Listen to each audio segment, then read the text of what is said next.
So in today's video, we're going to be talking about mindset and like how do you talk to yourself in a good way to keep yourself on track with your diet. Hello, Wellness Warriors. Welcome to Mind Blowing Health and Wellness with Violet. Pat Chat Edition. I'm Violet. And I'm Pat. We're making these educational videos to help you guys really fine tune what you're doing for your health.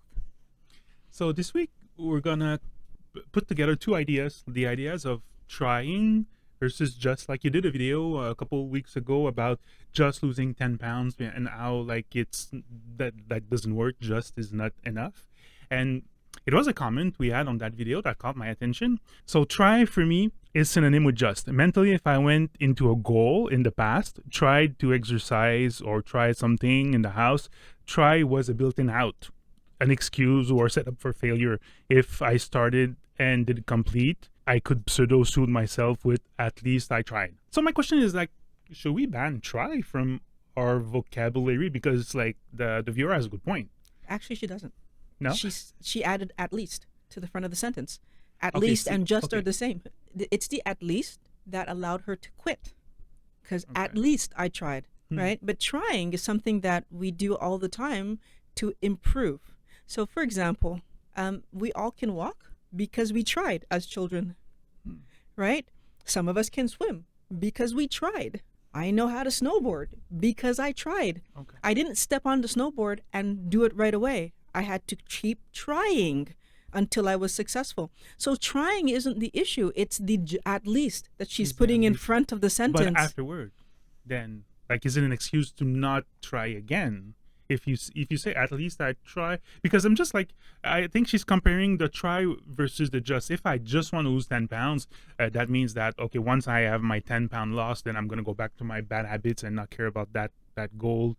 Like, that was the goal, the point of the video, where like just is not enough in a sense that you need to make a bigger goal for yourself to be healthy. Remember? So Okay. Yeah. Yeah. And so the problem is there again is when I read the sentence, I also need to be clear on what the goal is. If I just want to lose 10 pounds, then do I have 10 pounds to lose?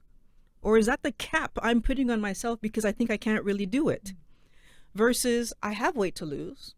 I eat appropriately and I see how much I lose. And if there's more actions to do eventually, then I take them. So it's, again, it was like, it's more about allowing myself to truly look at how am I talking to me about the goals that I have for me. And so when I say to myself, I just something, what I'm really doing is saying there's a cap on what Violet can accomplish. is there a difference then in saying I'm going to try something and really trying something? Maybe that's the point. If I say I'm going to try to snowboard, or I'm going to go snowboard and try, maybe it's not the same thing. Like, I don't know. But if the first time you go snowboard, you're going to try. I know, but like, okay, I guess my question is more, should you set yourself a goal with the verb try in it?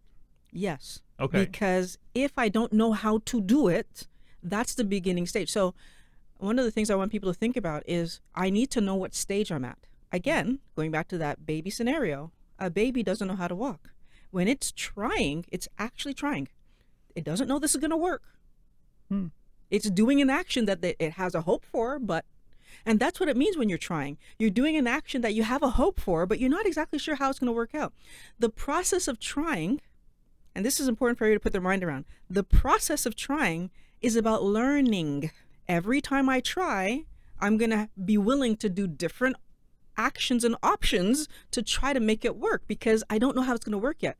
The difference between Violet saying, I'm going snowboarding, and for example, if I took my niece going and she's saying, I'm going to try snowboarding this weekend, is the difference between she's never done it and I do it a bunch.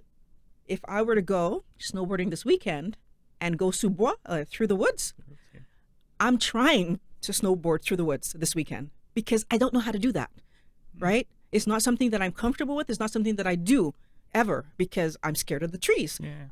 Right? So it's about knowing where I am in the process. There are some times where I'm trying to do something. I'm trying to learn spins on my snowboard, for example, when I was first trying to do that. But that's a trying situation because I actually don't know how to do it. Yeah, I understand what you're saying. I'm just not sure about like really trying, and like your skateboard is a good example. Like, you never had a goal just to try to do a jump, like how do you call it? An ollie? An ollie. So Of course I did. but yeah. Everything that you're learning at the beginning is a try. I know, but I'm just trying to bring you to the fact of really trying and set yourself the goal of trying. You never went to, oh, today, like, or in a week, I'm gonna try to do an ollie. I'm gonna do an ollie, and you try to do it. I don't know if No, that okay. makes So sense. again, this is where I'm going to say that the person because what you're doing is you're adding the at least without saying it, Okay. because you're saying that there's a difference between really trying it. But if I'm not really trying, then I'm not trying. Mm. It's like Okay. if I say I'm going to learn to ollie, there's an underlying I'm trying to learn to ollie in that sentence, Yeah. right? Now, if I do it once, fall down and go, well, at least I tried. Was I really trying to learn this thing? Okay. Right? As you saw, Okay. when I first got my skateboard, actually before I got my skateboard, when I was trying out my daughter's skateboard and I fell and cut up my leg, what did I do? I went right back outside and I started doing it again immediately. Why? Because falling wasn't the reason not to keep trying. Falling was a learning process that, hey, if you step on this thing, you could fall and get hurt, which I did. But I had to also understand that, do I let getting hurt stop me from the thing I said I wanted to learn to do? Now, in all fairness, have I learned to ollie yet? I haven't figured it out yet, right? Yeah. My daughter did. I haven't quite figured it out yet. But at the same time, I'm still learning, which means that as soon as spring comes along, who's going to be trying again? Me. But I'm trying because I don't know how to do it yet. I'm trying. Okay. So there's nothing like wrong in saying I'm going to try to lose 10 pounds.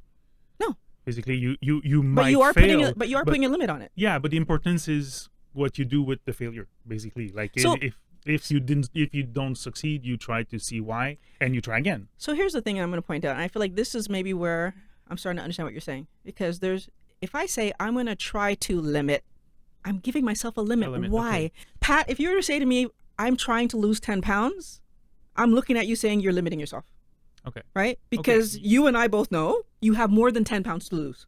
Okay. Why are you focusing on 10? Right? Like, that's the idea I want you to put your mind around. Okay. Right? So, but if someone who has 10 pounds to lose comes to me and says, I'm trying to lose this last 10 pounds, I understand what they mean. They're saying that I have 10 pounds left. That's my goal. I'm right now. Again, in my mind, why did you limit yourself there? Maybe your body doesn't want to go down to that last 10 pounds and you're forcing something, which is why I say, like, in that scenario, it's the number that bugs me. It's not the try. It's the number. Why did you put a number on it Okay. that was so specific? Okay. Right? And now you're at that last boat and I'm trying to lose this last 10 pounds. Maybe you don't have 10 pounds to lose. Maybe your body is good there and it's trying to stop you from losing it. Possibility. Right? Does that make sense? More Yeah. sense? Okay. So I was just looking at the actual comment, and the thing that I feel, which goes back to what you said earlier, because I hadn't read it, was this idea of at least I tried. And in her comment, she said she was using the word try in that fashion.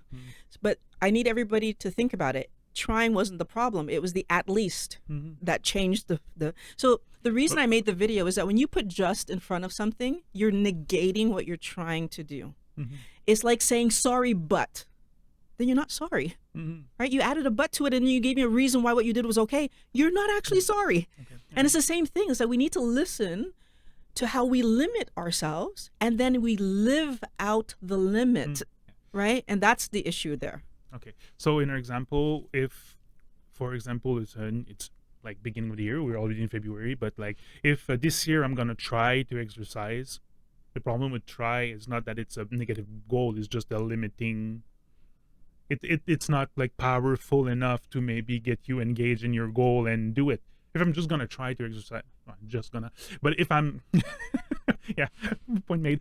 If I'm gonna try to exercise this year. And then I actually, so then what happens next? So this is the thing, again, if I'm going to try to exercise this year, there's nothing wrong with that goal. And then what do I do next? Do I try to exercise? So day one, I'm going to exercise. Okay. So I've already, on some level, started to accomplish the goal. What's going to help me to keep exercising? So it's not just about telling myself a story. It's about having a good plan. If my goal is to try to exercise more often, then what would help me to exercise more often? Well, very likely having a schedule, having the correct equipment, Something you like to do. something that I like to do, mm. having access. If I were to say to someone, I'm going to try to exercise this year, and the only thing that I'm thinking about is using the weights in my basement, guaranteed I'm failing, right? Because I already know I don't like those weights. However, if I were to have a goal that says, I want my arms to be stronger, in order to get exercise, there's so many more interesting things I could do than weights. But to make my arms actually specifically stronger, the weights become the best option. Yeah. When I was trying to make my back stronger, do you remember? I was down there all the time. Now my back's pretty strong. I'm hardly down there. But what was my goal? My goal was make your back stronger. Yeah. Then when I started to do all my other activities, it's kept it going. You have a good point. Let me bring like something IT actually to the table. If you're to make goals for yourself, make them SMART. So SMART, like it's really simple, specific, measurable, A, attainable, R, realistic, T, temporal defined, like it has to have a time frame on it. So just trying to exercise, maybe it doesn't fit in us in that category of SMART goals. So maybe a best goal would be starting in 2 weeks. I'm gonna go to the gym, or do my fun activity that I like makes me move twice a week, with maybe the goal of losing 10 pounds in 6 months, under 6 months. And it's gonna be much easier also to assess your goal if you accomplished or not. I agree. I think the thing that I'm going to add there, the outcome doesn't have to be that specific though. I'm a big fan of do the thing that's going to be motivating. Let's start with, as you said, go to the gym next in 2 weeks, and I get there once a week. And then I'm going to do that. And of course I'm going to feel sore and sort of whatever, right? So then do I know in my plan that there's going to be negative points too? Because I need to plan for those negative points. So if I plan for myself that the first time I go to the gym, that I know that I'm going to be sore, and so therefore I'm going to be sore, so then I have to go back a second time. And so now I'm planning the recovery as well as planning, right? And then, so everything that I do towards making it realistic for myself helps. So add to that, if I have this goal of, you said 10 pounds in 6 months, which I think is totally doable. But I was just giving an example. But the thing is, here's the thing. What if I don't get that 10 pounds in 6 months? At least you tried. and that's where it starts to fall apart, right? The thing is that I have to have more than one way to measure, is my point for you. Because you said measurable, but 10 pounds is not the only way to measure. I'm working out. So, and part of the reason I'm bringing this up is that exercise is the worst way to lose weight. Right? I'm actually going to gain weight if I'm not doing any food things by exercising. But the thing is, again, if I don't know that, then I might have this goal there now that I need to lose 10 pounds through exercise. I'm going to work out for 6 months, step on the scale, be the same weight, and pissed with myself because I didn't measure my waistline. I didn't measure and I could look amazing still at the same weight. But the point was more like, maybe the example was not like the best example, but just having something, like you said, that's measurable. If your goal is trying to exercise, you can't measure that. It's not temporary, temporary. I can measure trying to exercise. Did I go this week? Yes or no? You see, this is the thing, is that if I actually have this as a goal of something that I want to do, I can measure it because I'm starting from a baseline. I'm not exercising. So even if I'm working out once a week for the next year, I'm still doing 100% more than I was doing last year. So it's about, I feel like that video that I was making was trying to help people to listen to what you're telling yourself and investigate the outs that you give yourself, because they're there. And we don't pay attention to the fact that I'm giving myself an out by saying just trying, right? I was only trying, right? But then you weren't really trying, right? And that's what I want people to listen for. And there's going to be multiple different ways that we do this to ourselves, right? Like, for example, another example that might be is that I'm really focused on improving my health and wellness and like the food I eat, but I don't have any willpower. You're not going to eat on plan. You're telling yourself, I have no willpower. Yeah. It's done already. Don't even bother. Okay. Well, okay. You mean when you talk to yourself, like Yeah, when I'm saying to me, I don't Yeah, have we any heard- willpower, yeah, we then hear I'm that, yeah. opening that door for myself that I'm not going to do it. Yeah. You know, oh, but I have to eat grandma's cake. But fruits are healthy. Yeah. Okay. So I need to go to the gym or do more exercise, but I'm lazy. Like that's the thing. Yeah. Okay. So you already give yourself an out, like from the starting point. But the idea of trying is normal because okay. we are trying if we don't know how to Okay. do it already. So it's not the trying that's the problem. No. It's like the outs that you give yourself, like from the beginning. That's actually already the excuse not to do it. So yeah. There's some more videos on the screen right here that are going to help you to improve your mental and physical health. I want to thank all the wellness warriors for coming by. Always love it when you guys are here. Thank you for watching Mind Blowing Health and Wellness with Violet, Pat Chat Edition. Can't wait to talk to you guys again next week. Talk to you next week.